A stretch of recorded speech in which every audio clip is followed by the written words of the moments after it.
যুক্তরাষ্ট্রের পররাষ্ট্রমন্ত্রী Marco Rubio বলেছেন, ইরানের বিরুদ্ধে ওয়াশিংটনের সামরিক অভিযান অপারেশন এপিক ফিউরি আনুষ্ঠানিকভাবে শেষ হয়েছে।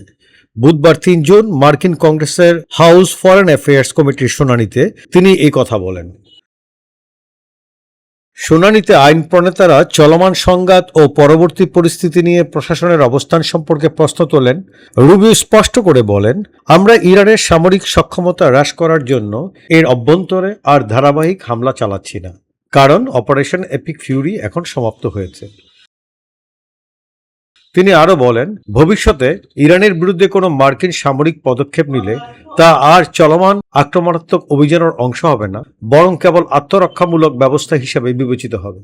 রুবিওর দাবি, ইরানে মার্কিন সামরিক অভিযান তার নির্ধারিত লক্ষ্য অর্জন করতে সক্ষম হয়েছে। তিনি বলেন, এই অভিযানে মার্কিন বাহিনী সফলভাবে ইরানের প্রতিরক্ষা শিল্প ঘাঁটির একটি বড় অংশ ধ্বংস করেছে এবং একই সঙ্গে তেহরানের ক্ষেপণাস্ত্র উৎক্ষেপণ ব্যবস্থা ও ড্রোনের মজুদ উল্লেখযোগ্য পরিমাণে কমিয়ে এনেছে।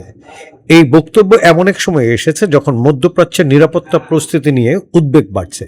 পাশাপাশি অঞ্চলে মার্কিন সেনা মোতায়েন এবং গুরুত্বপূর্ণ নৌপথ হরমুজ প্রণালী ঘিরে উত্তেজনা অব্যাহত রয়েছে।